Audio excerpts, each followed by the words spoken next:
satu jambu desa akan membawakan sebuah dongeng yang berjudul Seekor Kancil yang Selalu Ingat Tuhan.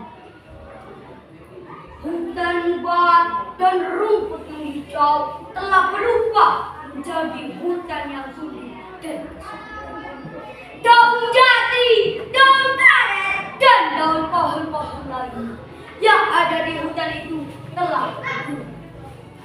Rumput-rumput pun telah semuanya berwarna kecoklatan. Tak ketinggalan pohon-pohon di pinggir sungai, semuanya.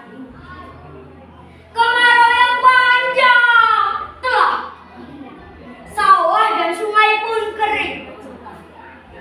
Seekor kancil jantan dan tanduknya baru saja keluar, menandakan ia baru saja tumbuh dewasa. Sangat kehausan, bibirnya pecah-pecah. Ia telah berlari ke sana kemari mencari sumber. Tapi setetes pun tak didapatkan. Kancil jantan itu sangat sedih dan tubuhnya sudah lemas.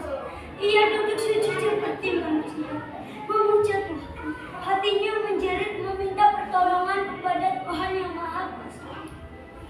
Ya Allah, yang Maha Agung, hamba mohon pertolonganmu. Hamba kehausan dan kelaparan. Berilah hambamu ini sedikit air dan rokok.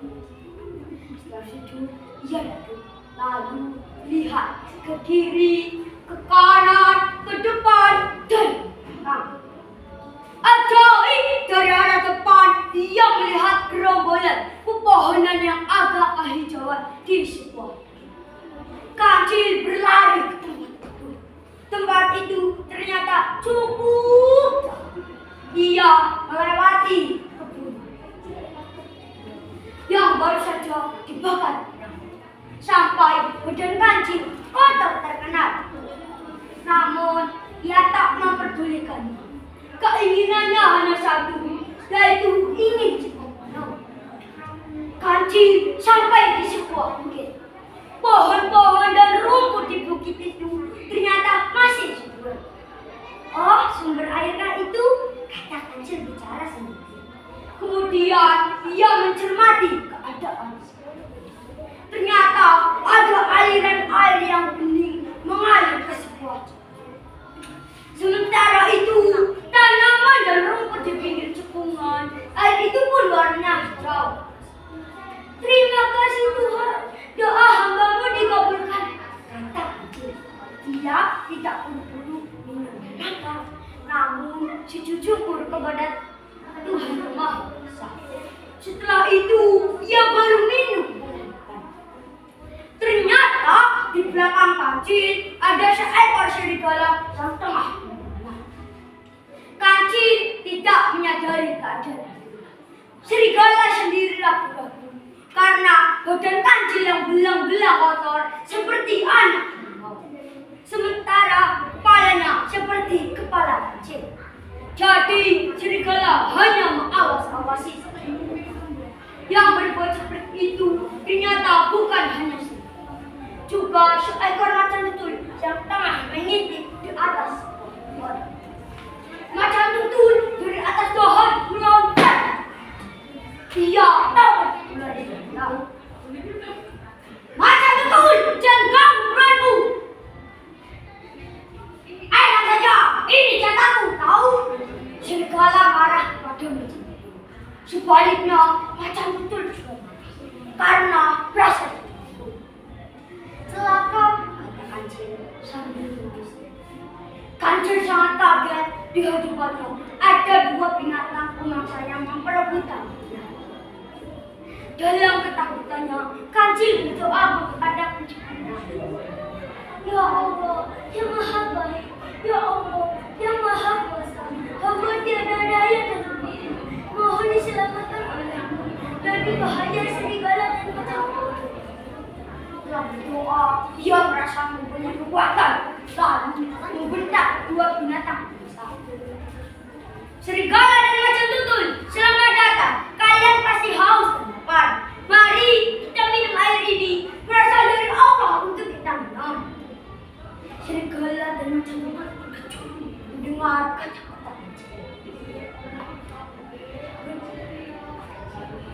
benar aku ingin minum daging. Untuk minum ada air untuk makan. Kamu juga sama untuk minum ada air untuk makan. Kata macan tutul. Kancil, kamu bukan jatah macan tutul, tapi untukku, aku yang sudah mengikutimu sejak lama. Bukan, kamu bukan jatah serigala, tapi untukku, aku yang punya hak, sebab aku yang sudah mengikuti dan mengawasi gerak-gerik kalian. Hei kalian, kenapa ngomongnya awal?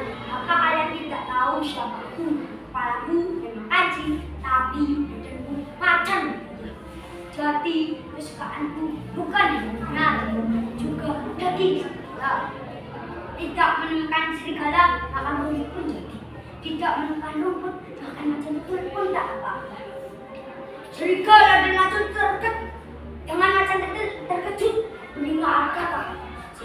Malahan serigala merasa akan. Sekarang aku tak akan makan lagi, sebab aduh. Silahkan serigala untuk macan tutul dan macan tutul untuk serigala. Kalau tidak habis, aku dibagi supaya enak. Makan daging sebagai pencuci. Kacil, kamu, kemudian makan.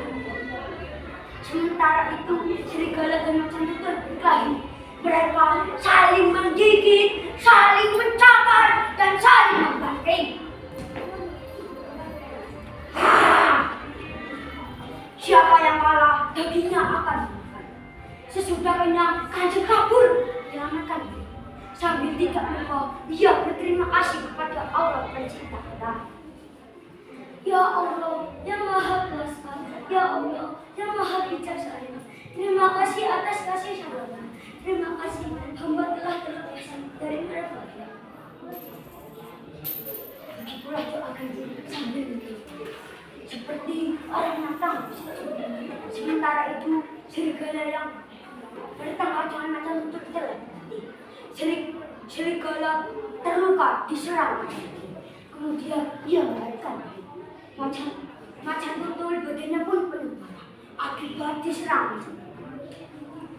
Demikian dari saya. Semoga dapat diambil hikmah. Wassalamualaikum warahmatullahi wabarakatuh. Waalaikumsalam.